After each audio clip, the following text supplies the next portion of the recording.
All right, guys, thank you so much for coming back on the channel. I'm really excited about my guest today. I have followed her for a while, and she's kind of in a group of ladies that I admire. A couple people I've interviewed on here before, that they're kind of in a little crew together, Mary and Katrina. So those stories really touched you guys. And so I've been listening to a lot of stuff that Jessyca's been saying on different podcasts and on her page. So I think her story will be really helpful to a lot of you guys out there. So thanks for tuning in. And Jessyca, tell everyone a little bit about yourself generally, and then we'll get into some more specific questions. Sure. I'm 46 years old. I am a mom and a grandmother. And I am 4.5 years in recovery from anorexia and bulimia and compulsive overeating. I eat a ketogenic diet, mostly carnivore. I work for KetoEvangelistCoaching.com. I've worked there for 3.5 years. And together with Mary, who you mentioned before, I run an eating disorder recovery, food addiction recovery group. And we've done that. We're on our 23rd group of about 20 people each. So we had about 500 people come through those groups with us. And that is the focus of most of what I do with my life. My own history and recovery is what has given me the ability to really help other people with that. And it's very fulfilling and rewarding. It's my mission in life. So that's me. Well, let's talk a little bit about how your journey first started. Let's talk about how many years are you in now to this whole transformation journey? Is it 6 years or so? It's actually 4.5 years. 4.5 years ago, I was at my highest weight. I was deeply entrenched in sickness, mental health, binge eating disorder. I was still dealing with bulimia, but it was mostly binge eating. I had gotten to 309 pounds. And I was desperate. I was on 17 pills a day for mental health illnesses, along with, I had bladder disease and migraines and sleep disorder. And there was just so much. I had gotten to the point where I was literally disabled. I had stopped leaving the house. It had been about 5 years, and I even let my driver's license lapse. I didn't drive a car, really didn't go anywhere. I ceased to exist. So I was in the worst place of my life. And that's when I found the ketogenic diet, which actually turned my life around. It was the beginning of a huge, huge change that I never expected. I've been sick since I was little. 11 years old was when I first binged and purged. So this was a lifetime leading up to the point. I was 41 years old when I found food to be actually the thing that healed me. And now it's been over 4.5 years, and I'm in recovery, and I help other people heal. Wow, that's amazing. I mean, I feel like some people, when you start to get a little bit older, they start to just get into that mode of giving up, and especially being, on so many different medications and having the struggles that you had and not leaving the house. What was it that made you just say, okay, I have to do something different? And what about the ketogenic diet was appealing to you? Well, I felt at the time, I did get to that point of giving up. And I think one of the things that I thought with my eating disorder is that if I give up fighting this thing, which I had done since age 11, if I give up fighting this, I'll have some peace. If I just give into it and say, this is who I am, I have an eating disorder, I'm not going to fight it anymore, then I'll just accept who I am and I'll have peace. And what actually happened, that led to my biggest decline. That led to the 5 years of just becoming extremely obese and sicker and more meds and, physical and mental health. So I got to the point where giving up didn't work. I mean, beyond, I was actually suicidal and had some issues with that, but giving up, to me, actually, my disorder took over. So I was at a point where there was nowhere else to go.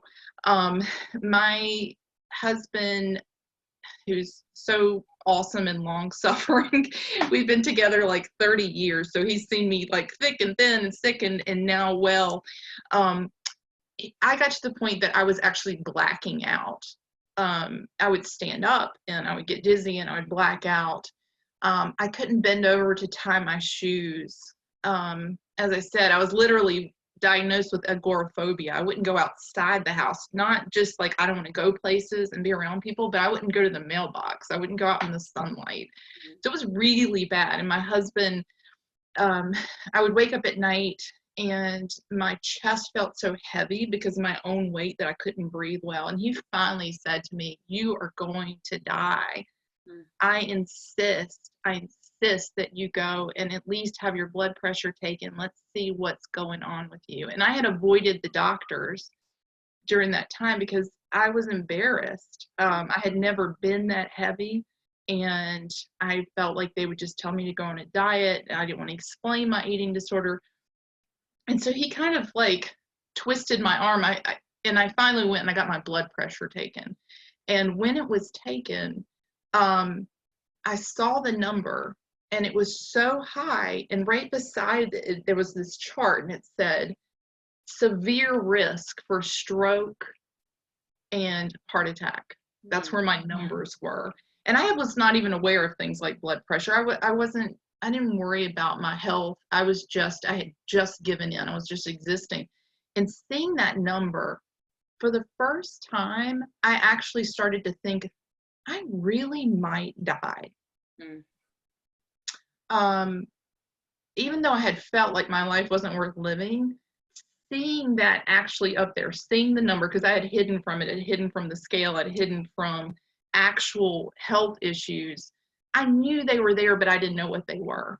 So I could pretend that I was just going to exist the way I was. But I started to imagine the things that I was going to miss in my life, especially regarding my children. And I literally imagined myself maybe having had a stroke in a wheelchair at my older daughter's wedding and just sitting there. And I imagined myself missing my younger daughter graduating from high school. And all these things flashed through my head. And it was like this life and death experience, except my past didn't flash before my eyes. The future I would be missing flashed before my eyes. And I suddenly was like, wait a minute, I want to live. I don't want to miss these things. It was the first moment I had had in many, many, many, many years where I was like, life is worth living. And so that woke me up. In the past, and I'm one of those people, and most people who've had eating disorders, especially anorexia, bulimia, we've done every diet, literally every diet that you can think of. Yep. One of those diets over the years was Atkins. And I had some success with that back in the late 90s, early 2000s. My husband and I stayed on it for 2 years, and I lost 80 pounds. During that time, I was still binging and purging and doing all kinds of crazy disordered things with exercise and all of that, but it worked for me more quickly and more painlessly than any other diet had.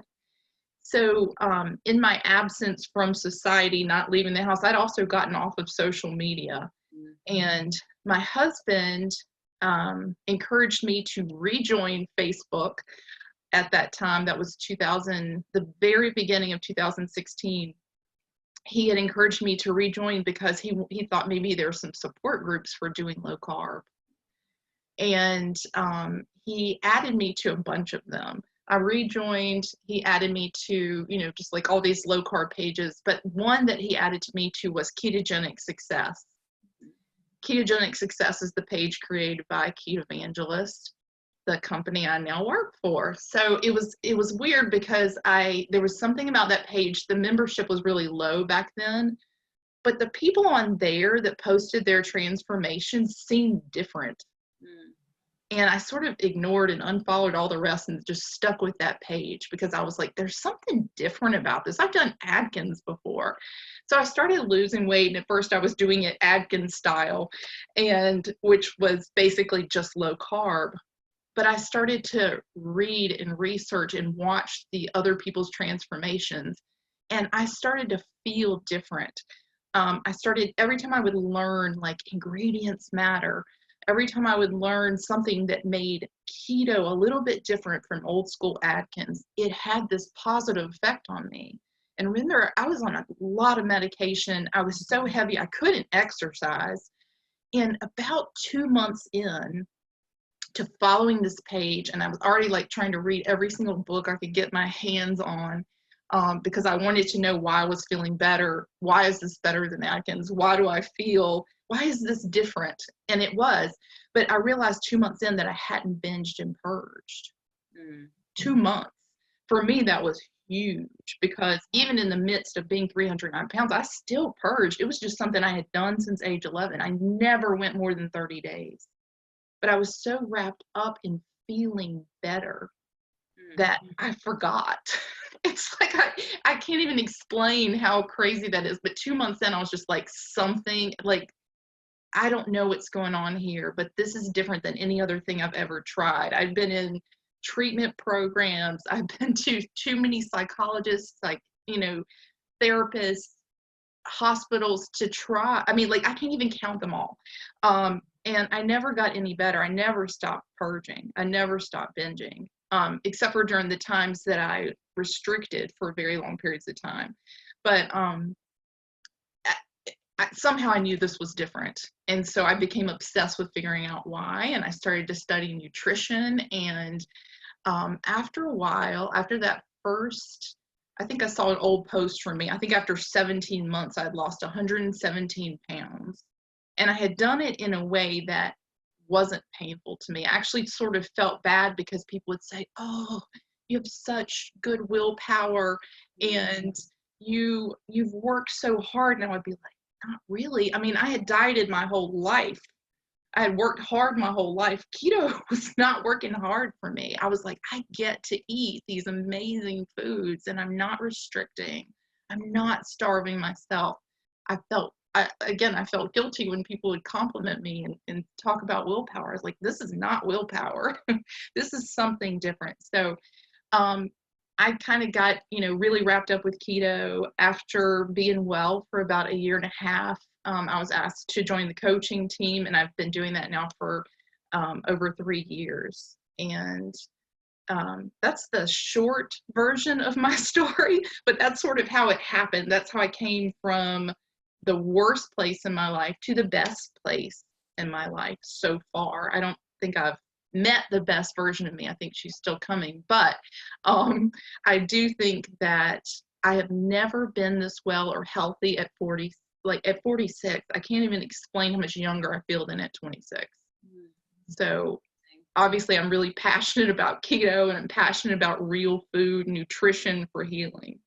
I love it. And as far as all the pills and everything go, how does that look different now than it did when you first started? Well, I am 100% off all medications today. It took about 2 years. And again, when I started keto, I was desperate. I realized I was having a medical issue that was probably going to kill me if I continued the way that I was. I did not expect the other changes. No matter what diet I had been on, I started antidepressants, anti-anxiety meds, bipolar meds. I started those when I was 16 years old. Wow. And so at 41, I had been on them my whole life. And I felt like over the years when I would get worse, doctors would just add on something new. And then, of course, I developed the health issues that I had, the bladder disease, the migraines I had to give myself shots for. Because I had them so frequently. I was really, really sick in body and mind. And I even got to the point that the doctors had told me, the meds don't work for you anymore. And we've tried everything and there's nothing else we can do. And I actually had, I did what they suggested, which is that could be a whole other show, but I had electric shock therapy. Gosh. 12 sessions of that, which left me with a brain injury. And I literally lost big chunks of my memory and all this stuff. And so I feel like now I am completely in recovery for my eating disorder. I live that way every day, but I also don't need the meds to help me survive and live and thrive that I always have since I was a kid. Even before adulthood, I was taking meds. So it's really amazing. And keto, real food, nutrition has been such a gift to me. Wow. And how has that kind of like changed since you first started? So I know you first started and you were doing a little bit more Atkins style. How does it look now compared to when you first started? Well, it has definitely evolved. And I think most people that have, start off with low carb or keto, at some point their journey changes. I actually think that's a really important point to make. I'm glad you asked, because people do things different ways. And for me, two of the aspects that were different about keto versus low carb or Atkins was ingredients. Removing all the inflammatory things out of my diet, the inflammatory oils, grains. I'd never done that in my life. I was a vegetarian for 14 years. I literally did every diet, but I never removed inflammatory things. So I think that was number one. Number two, I always ate low fat my entire life, other than when, of course, I was off the rails and binging. But when I was dieting, I ate low calorie, low fat. Mm-hmm. And this was different. I think for the first time in my life was nourished. And that was the difference. It wasn't just that I lost weight so I felt better. It wasn't that my motivation changed. I think that my brain had been starved of fat probably my entire life. And I finally was nourishing and removed the inflammatory foods. And I could then think clearly enough to work through all the other stuff I was dealing with, because I had therapists. Many of them made sense. The one that I wound up with for the last 8 years, he could not break through with me because I couldn't think clearly enough to hear the message. Once I got on keto, once I eliminated the sugar and grains and started to actually accept that I could eat some real natural whole fats with my food, I could finally put it all together. I mean, I'd had therapy. I think my first therapist was age 16, and I'd had so much therapy. I mean, it was to the point where I'm like, I know more than they do about eating disorders, about mental health issues. I mean, I would go in so skeptical. I kept trying, but I would go in skeptical because I'm like, they can't help me. I know myself. It is not a lack of not understanding what's wrong. It's not a lack of knowing what the root causes are. There's none of that. I just can't apply any of that to me. Mm-hmm. And I really think it was because my brain was not operating the way that it should, because it was not fed. It was never fed. It was always either starved or completely inflamed. My body was. So yet life is very different now. I often speak about how I could not be a good mom. My younger daughter is also keto, and she's in the keto world, super keto Clara. I don't know if you've ever seen her stuff, but she's gotten to speak at a couple things, and she's been keto for almost 4 years. She has epilepsy. And so we do keto for epilepsy for her, and she has her own story, but I couldn't be there for her when I was a mess like that. And that's one of the huge changes for me, is that I'm super, super involved in her life. My husband was always the one that took her to everything, to cheerleading, to, PTA, to the school stuff, like every single thing. They thought he was a single dad because I just wasn't there. And one of the biggest ways that life has changed is my involvement in my children's lives. And I know as a mom, I struggled with, how do I stop beating myself up about not being well during those years? Mm-hmm. And my therapist said something really, really compelling. And it was, you can't go back and change what happened. You can't go back and be well during that time. But every single day that you live going forward, you can make up for a day that you weren't well. Mm. And that struck me in such a way that I now, when I wake up in the morning, I think of that.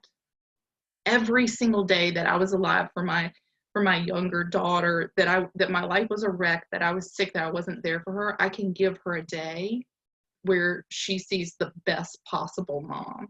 Mm. And I think that is one of the things that compels me and thrusts me into just doing it 100% every single day. I want to make up for that. I want to create a new day. And also, I think the thing is, as a parent, I can show my children the comeback of a lifetime. Mm-hmm. My message to them and to clients and to anybody I meet is that you are not too late. You're not too far gone. You're not too old. You haven't been sick for too long. There's no behavior in your life that you are repeating that you can't stop if it doesn't serve you well. And it doesn't matter how ingrained it is or how long you've done it. And that's really what I try to get out there every time I have the opportunity to speak with people. It's beautiful. I mean, it's just, it's got to feel so paralyzing to have these children, but you are just not well enough, and I think that's one of the most painful things. And just, I've had depression before, nothing like what you've experienced, but been on medication for years and years and years. And you do feel just kind of powerless over that, in caring for your kids. And it sounds like those relationships have mended. I feel like kids are a lot more forgiving, I think, than adults. So I'm glad to hear that stuff has really mended. I did want to ask you, how long did it actually take you to take the weight off, and then maintenance, because I feel like so many people can lose the weight, but then I think the real work starts with maintenance. I was always my entire life, I know some people find keto or low carb and they lose weight for the first time in their life and they're like, wow, this is so awesome. They don't know what they look like as a thin person, so that keeps them going for a while. I'm about 5'10", and I had been 115 pounds and I had been 309 pounds. So I knew I was very good at losing weight, but I was better at gaining it back. Every time I would do something extreme, I did a 60-day juice fast and lost like 60 pounds, but then 60 more days passed and I gained 70. I mean, I was up and down. So I didn't know how to exist in any kind of normalcy. I would always hit a number. I would be at that number for a day or a week, and then I would rebound. And so one of the things about keto I found, and this kind of goes back to what you asked earlier, is you have to change it for the changes that you make. You have to change it for your body at the moment that you're in. That's why you may go from keto to carnivore, or you may make changes in your macros. Maybe you did higher fat and now you do, higher protein. Your body changes as you go through your journey. And some people are very, very frustrated because they're like, I'm doing the thing that I always did and now I'm gaining. So for me, the higher fat really helped my brain in the beginning. I know I ate a ton of calories. I think the first year, I'm trying to remember the numbers, but I know at 17 months, I lost 117 pounds. That over the next year, I lost 25 more. And then over the next 2 years after that, I've lost the remainder of it. So I've been stable at my weight, minus 143 pounds now for a couple years. I mean, I think the last year I lost 4 pounds. Of course, I went down a size because body recomposition. I think your body, when you've been sick for a long time, continues to change, even as you maintain. But I do think a big part of maintenance is adjusting what you've always done. You hold certain standards when it comes to your eating. For me, I do not eat foods that I know will harm my body. And I've studied enough about nutrition to know inflammatory foods harm my body. And so I don't eat them, no matter what. Whatever the ratios are, there are things that I never eat. And I don't feel deprived about that. I feel free to eat them if I wanted to, but I don't want to because I don't want to harm myself anymore. So I actually see eating some of those foods like sugar and grains as a harmful act, and I choose not to do it. So I don't feel deprived at all, and I don't cheat ever. And so, and I'm not wearing that like a badge of honor. I'm saying that if I don't, that anybody who needs to live that way can, because I was a full-on addict. I could never, ever picture a life without sugar. But as time has passed on, what's kept sobriety, food sobriety is what I call it, but what's kept this journey interesting and kept me in maintenance and, still moving forward as my body heals and continues to change, is experimentation. In the beginning, a lot of protein would make my blood glucose would be wonky. And I was really, really metabolically damaged from all the years of, bulimic behavior, especially laxatives, and binging and purging and all this. And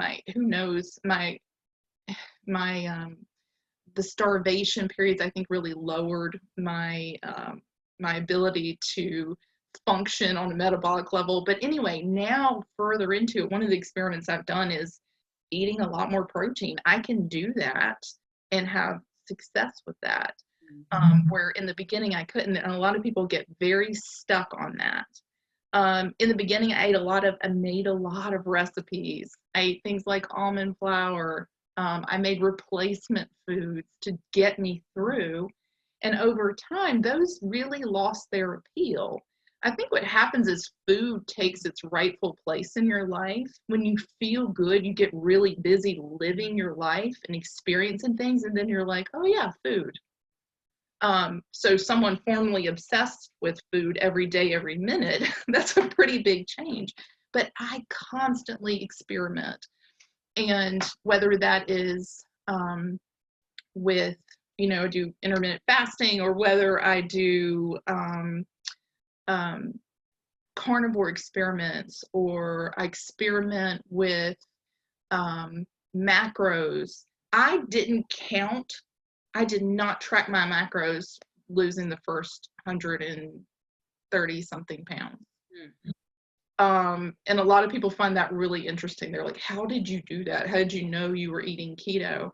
But for me, getting free from numbers obsession was pretty huge. I had counted everything my whole life, especially fat grams. Like, I was like, oh, I'd never go over 20 grams of fat. That's just the generation we were raised in. Like, it was the way. So I didn't count. And looking back, I can go back and look at my meals, figure it out. I probably ate a really large, really, really high amount of calories and fat percent.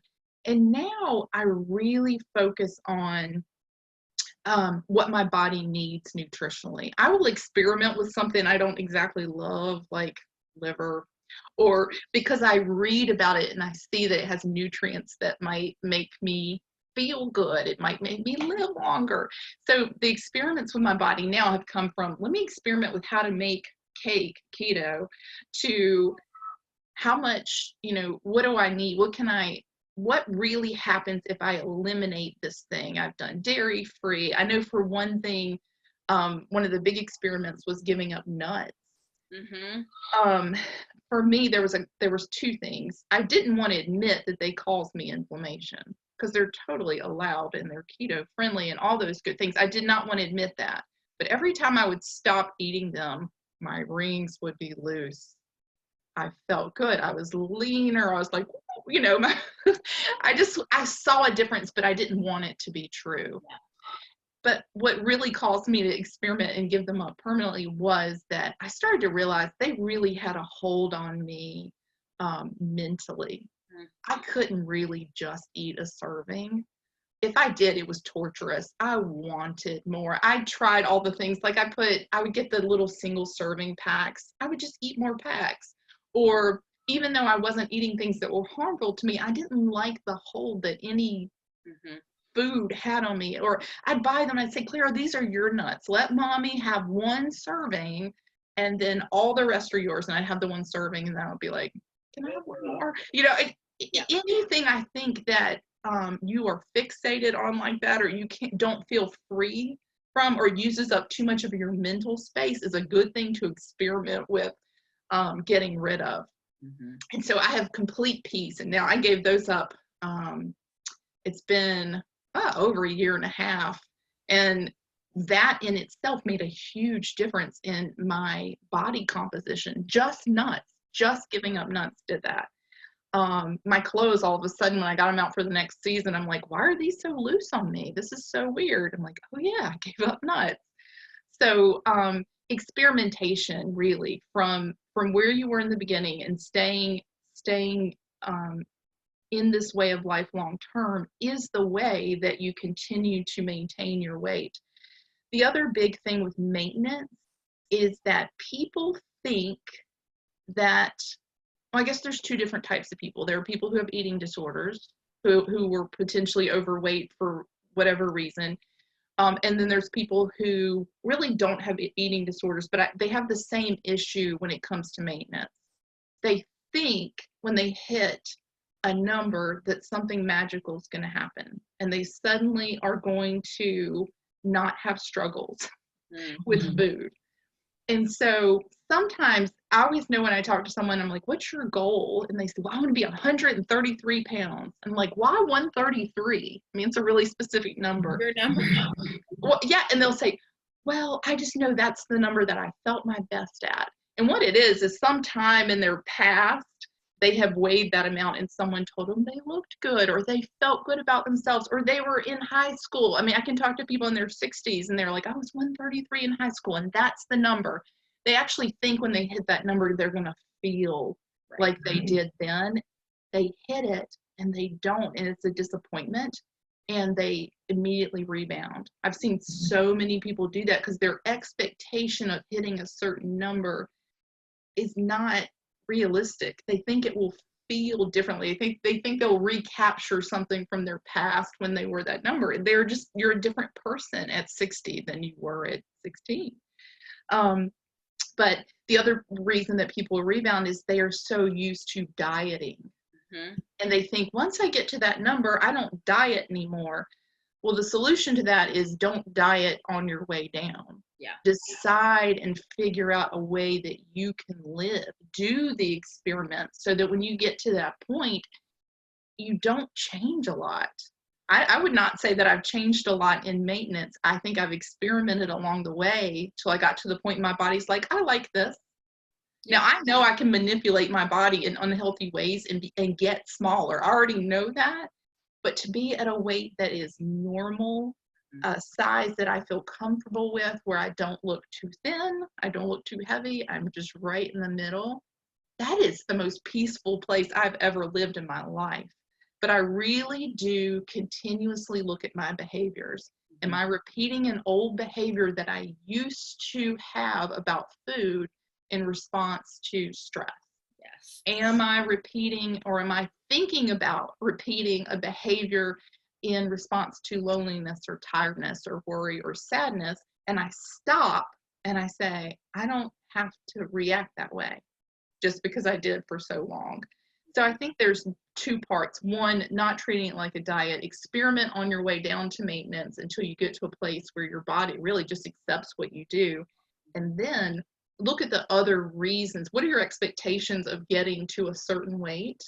What do you think your life's going to be like? Work on your life on your way down. Don't think, when I get to this number, then this is going to happen, or I'm going to feel this way, because you're going to be disappointed. You're going to rebound. And I think that's real common. Oh yeah. And from my experience, I was that 133 pounds. And for me, for my frame and height, that did not look good, but right. I was so miserable. I was so unhappy that I still thought that I needed to lose more weight, and I see that a lot with people as well. It's like you're at your goal or whatever, your weight that you think you're going to be happy at, but you haven't fixed this stuff on the inside. Right. And so you're still trying to lose more weight, and it just becomes this unhealthy obsession. And we think that our happiness is tied to a number, and it's a smaller number. Yeah. And if you hit that number, then you must not have picked a small enough number. Right. Because the happiness isn't there. It's an identity crisis. Like, we really, especially as women, but men too, we're very wrapped up in our identity as a person of a certain size or a certain number defining our worthiness. And That's the real issue. When I hit this number, I will feel good enough about myself, or I'll be acceptable in society, or people will think I look thin. And then, of course, if people don't give you the right compliment, then you're destroyed. Well, let me go smaller, let me go smaller.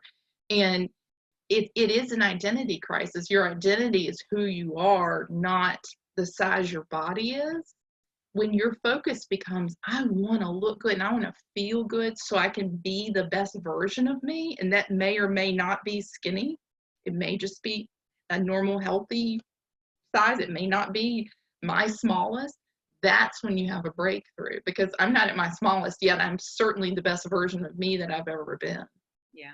You know, and I think that's what you have to wrap your brain around, that your value to the world is not wrapped up in, or even to your family, is not wrapped up in hitting a certain number goal. Yeah. Yeah. I don't know about you, but my daughter loves me. Doesn't matter what my weight is. You know, Yeah. she just wants mommy. They just Right. want us in their lives and participating and available and, you know, able to play and be there with them. I don't think that Right. they It was care. never about size ever. It was about being present. Yes. And when you're really sick because of damage you've done with food, whether that's restricting or overeating, when you're really sick, you cannot be fully present in their lives. There's a point where you can't even fake it anymore.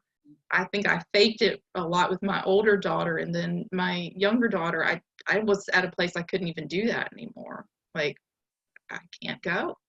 Yeah. My anxiety is too bad. I can't leave the house. I'm sorry. I know we made plans. I can't do it.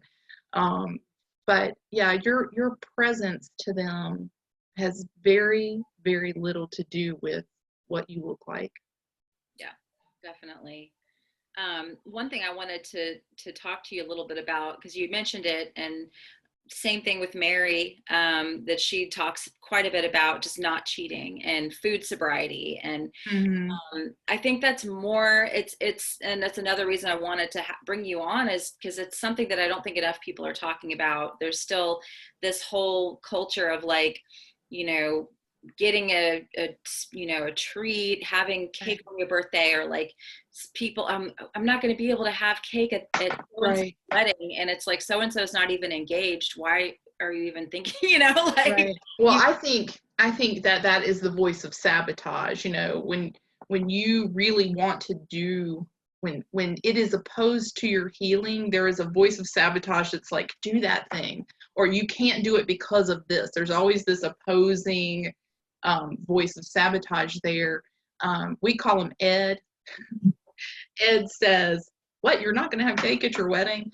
But it's really deeper than that. So for me, again, I literally was in 5 eating disorder hospitals and different programs for longer periods of time, some of them over the years at different ages I was in there. The message was always the same, and the message was this: when you're really well, you can eat all things in moderation. Mhm. And that is a message people love because they want to believe that that is true. But what I have come to know and believe with all my heart, and this is the truth, some people can't eat certain things. Food really is an addiction, and that's what people don't want to admit. How do we treat alcoholism? We treat it. We don't say to those people in the hospitals that, you know, you're really well when you can go out and have a drink on the weekends with your friends, but not overdo it. Right. But that is what they said to me my whole life. And I realized that part of the reason that I couldn't get well is because I kept trying to be a non-addict when I am an addict. I am wired that way when it comes to food, just like the alcoholic is wired that way. So I guess there's 2 different things. And I work with people that have eating disorders, and I work with people that don't. And I see, and there's a reason to stay sober regardless. Knowingly putting food in your body that will cause you harm is never a good thing. I don't care if you're an addict or not. So it comes down to that first. But people don't want to hear that the answer to your food fixation, your answer to the addiction, the answer is choosing not to eat things that turn that on, choosing not to eat things that cause inflammation and don't allow you to work through the process. People don't want to hear that. And I think one thing that Mary and I always talk about is like it's a narrow path. So people who work with us, we say to them, listen, we're not going to tell you that one day you can have these things. And a lot of times people will come back to me. I talk about freedom. I do #freedom. I talk about that a lot. They're like, how can you say you're free when you say you're never going to eat cake? And I said, I'm free because I understand what cake does to me, and I feel fully free. I'm grown. I could drive to the store and get cake now if I want to. Nobody's making me not do that. I choose not to because I see it for what it is. It's harmful. It hurts me. It turns on my addiction. Why would I want to do that? Yeah. I'm trying to heal. I want to become the best version of me. I am always seeking purpose. Cake gets in the way of that. So real freedom is knowing I could have it. I don't feel deprived, but I choose not to because I like my life a lot better without it. Yeah. I think trying to become a moderator with certain things kept me in sickness for a long period of time. And it's not restriction. It truly isn't. Moderation is not restriction. I'm sorry. Sobriety is not restriction. Sobriety is saying, I don't choose to live this way. I choose something better. I know what cake tastes like. I don't know what freedom tastes like. I want to taste freedom. It's choosing that as a gift. I know I thought there was no way out. I mean, by the time I was 41, I was super skeptical of anything, any diet, any therapy. And when I realized there really was a way out, there's a way to live in recovery with anorexia, bulimia, compulsive overeating, binge eating, I was like, this is a gift. And that's how I see it. I don't see sobriety as something that's thrust upon me that I must do. I see it as something that I get to choose. Like there's a cure for an illness that everyone said there was no cure for. Yeah. That's how I feel about food and sobriety. And that's really what we teach people. And like I said, people would rather hear that they can have a little bit. But when you look at your own history and you say, okay, every single time I thought it was going to be one bite, it never was. Or every single time I said, well, this is the last time, it never, ever was. There's never a last time. You start to say, I believe this series of sabotaging lies, and I'm not going to do that. So we really worked through people's thoughts. And so the thoughts are what turns into those behaviors. So if you have a behavior of every time I get alone in my house, I secretly eat because I'm by myself and no one knows. Why? What is it that you believe is true? And one of the things you believe is that in your loneliness, the food is going to be calming and comforting. And the truth is, the only cure for loneliness is connecting with someone. If you eat the food in your loneliness, you're just going to be lonely and then also probably mad at yourself, and you probably gain weight, and you don't feel good. It doesn't cure the thing that you're trying to use it for. You're trying to use it to fix your loneliness. You're trying to use it to fix your tiredness. It's always that you believe a lie about food, what food's going to do for you when you choose to take that bite. As far as people eating junk on vacation or holidays or weddings and stuff like that, I said my eating disorder does not care the day of the week. It does not care where in the world I am. The same thing would happen. So that is not an option. But for others who don't have an eating disorder and have just chosen to live a clean lifestyle, one of the lies they believe is that they can't fully enjoy an experience like a wedding or a vacation unless they are eating the food. And I have found the opposite to be true. Every vacation that I would go on that I had dieted down and bought new clothes, and I was so excited because I felt good and looked good for this vacation. By the end of it, I was wearing my stretchy sweatpants because I couldn't even wear the dress I came in.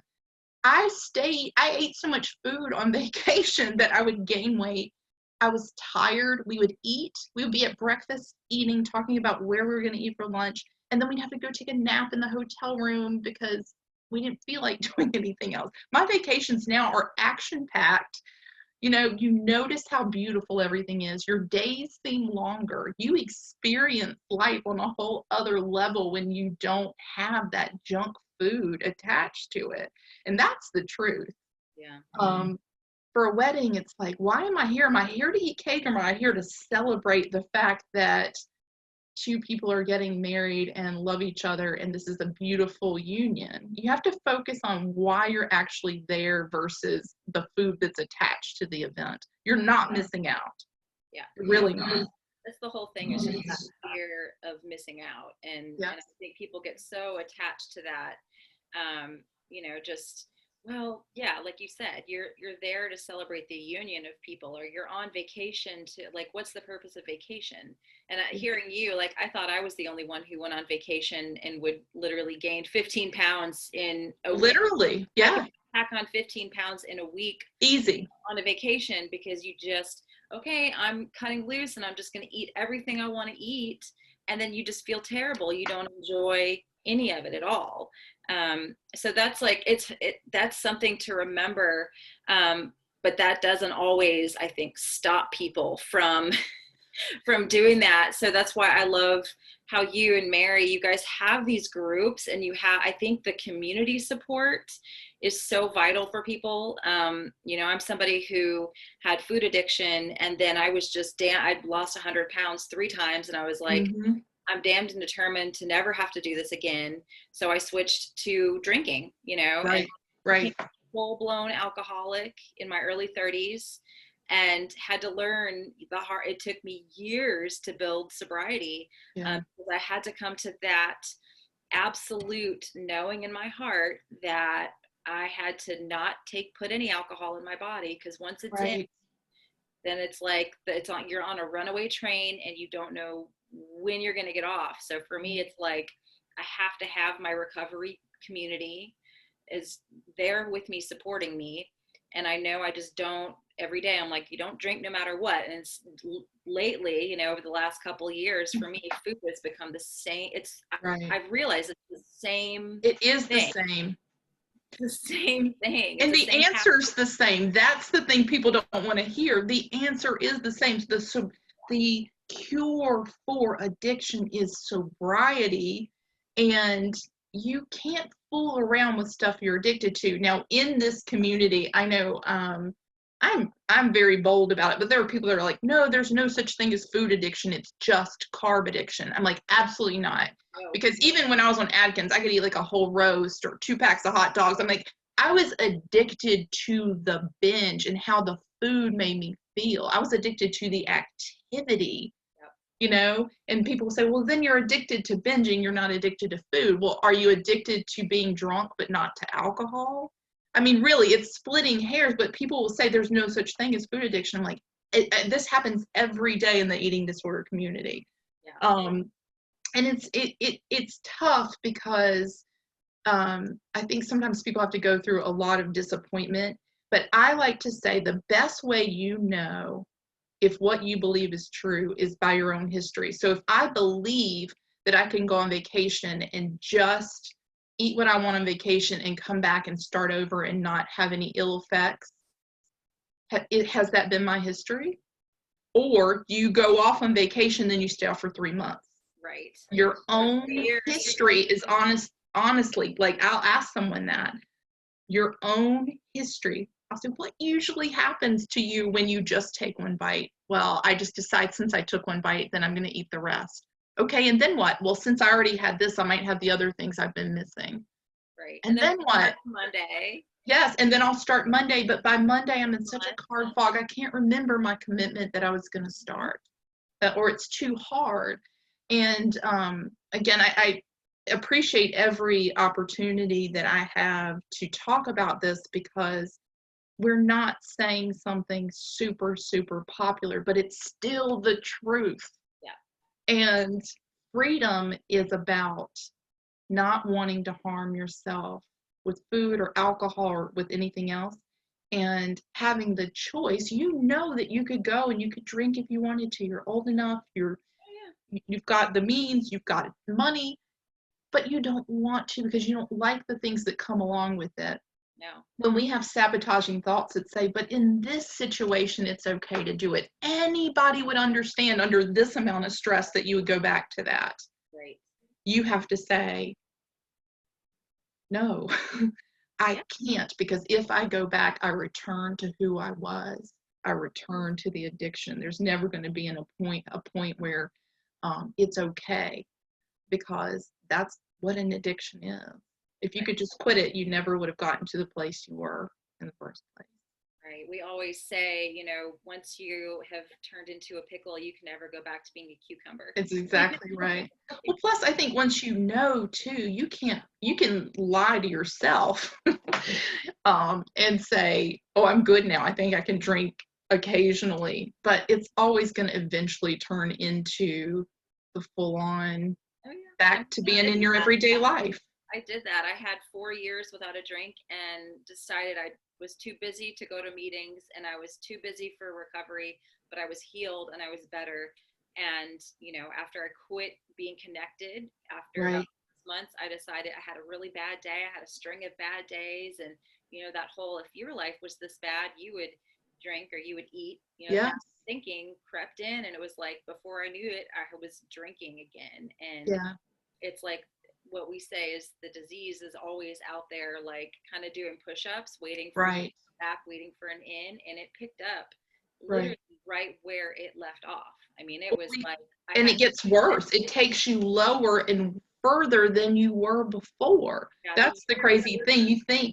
I think that's the biggest lie that causes people to relapse, is that they think it's been long enough. I'm going to dip my toe in that water again and see. So we start to believe, in recovery, they call it grandiosity.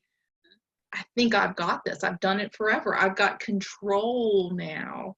And that is a huge sign. When you're thinking thoughts like that, you need to immediately tell somebody, go to a meeting, call whoever and say, I'm having these thoughts, so they can remind you of who you used to be. All I have to do is look at my old pictures. Yeah. I'm not doing that again. Yeah, exactly. Yeah. I won't be that person ever again. And, I know it's for me now that I kind of understand how food addiction works. I don't know if you feel the same way too, but I can kind of tell if I'm going to start getting triggered, because I'm starting to fantasize about being somewhere else rather than where I am right now. I'm starting to think of, well, if this condition was different and that was different, then I'd be happier, and I know that's kind of leading me down that addictive behavior, not accepting things. Yeah, isn't that stinking thinking though? Like, where I am's not enough. Yeah. So if only this, and then we become dissatisfied with where we are, and then that leads us right down the hole to addiction. Again, we call it's all the same sabotaging thoughts. We call it ED, short for eating disorder, but ED will always point you back to your addiction. But one of the things we talk about in our classes and in one-on-one coaching is that ED speaks to us in our own voice. So we think we're bargaining, we think we're sly, we think we're negotiating with ourselves. Like, yeah, I bet I can do this. If it's pointing you back towards your addiction in any way, shape, or form, that is not you. That is the voice of sabotage. And people say, well, why do I have this voice of sabotage? And I think the voice of sabotage, whether it's about alcohol, gambling, spending, whatever addiction, food, is the enemy of your purpose. And you cannot be present. You cannot be pursuing what you're meant to be or what your purpose is if you are distracted by this other thing. So if you look at the voice of sabotage as the enemy of purpose, and then you start to recognize, hey, that's the voice of sabotage, I actually look at it as a challenge. Well, if the voice of sabotage is trying to get me to do that, I must have a tremendous purpose. So I'm definitely not going to do it. It actually is like it's not even a warning when I have those thoughts. It's like, oh, it's time for me to do something that really matters, because this thing, this opposition to purpose is trying to sabotage me right now.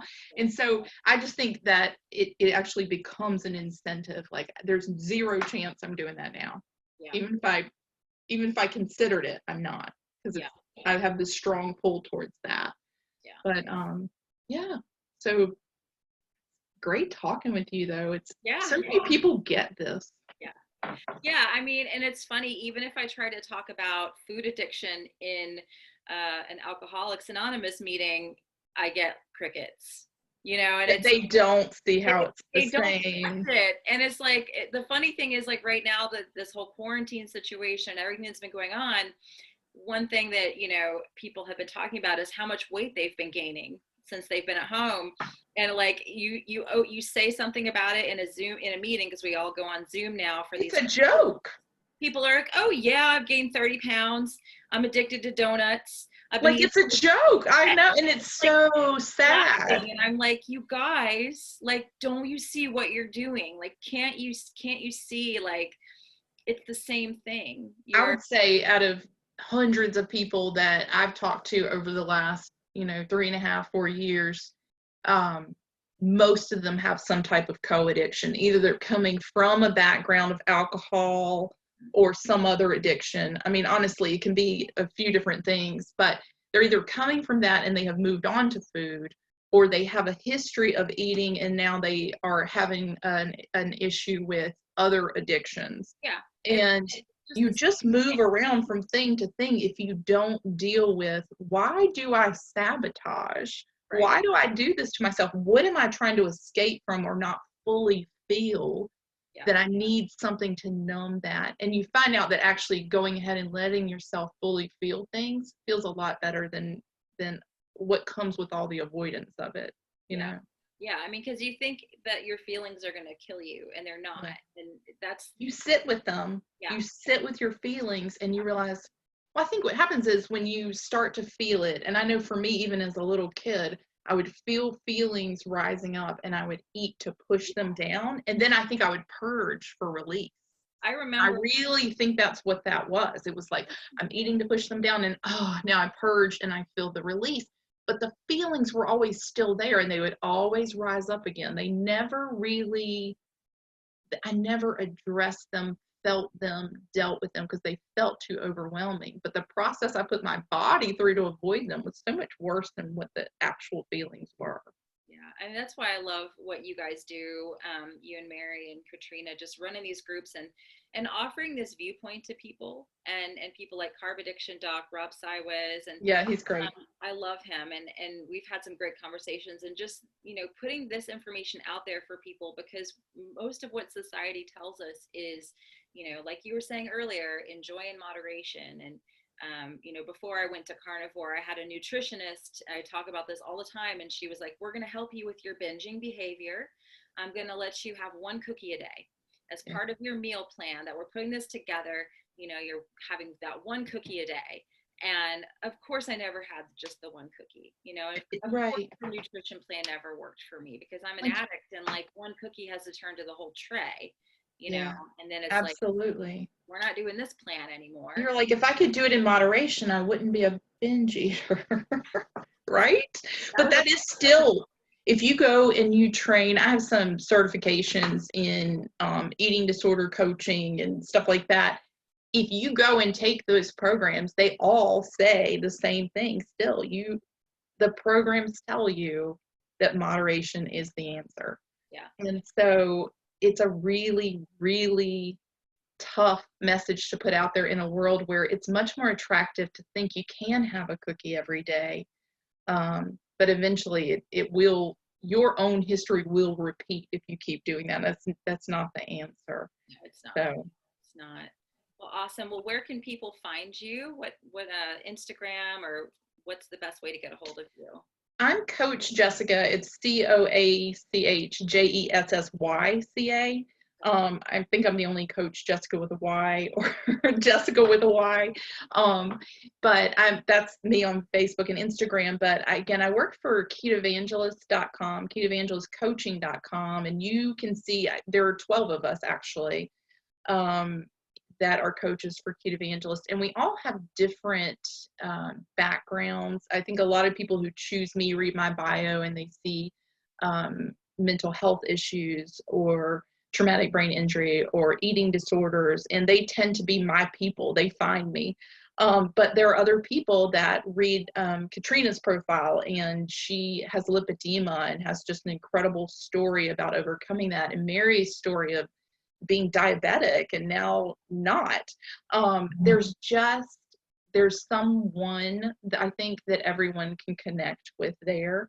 And I really always encourage people, they say, can I sign up with you? And I'm like, if you're supposed to, first I want you to go through and read everybody else's profile. Yeah. And if I'm the right person for you, let's talk about it. So to me, it's more important that the person get well and be with who they need than it is for them to work with me specifically. Yeah. But thank you for that. But it's ketoevangelistcoaching.com. Awesome. And I'll put the links to your Instagram and coaching and all of that below this Oh, video. thank you. Find you. Yeah, absolutely. And this is highly recommend the food addiction recovery group. And you guys run those all the time, right? We have them overlapping. They're 8-week groups, and we run at least one each month. They overlap. We'll be on week 4 with one group, and then we're finishing another, and then we'll start another one. So yeah, we can always tell you what the next date's going to be. We don't have one open, but there's going to be one in, say, 5 weeks.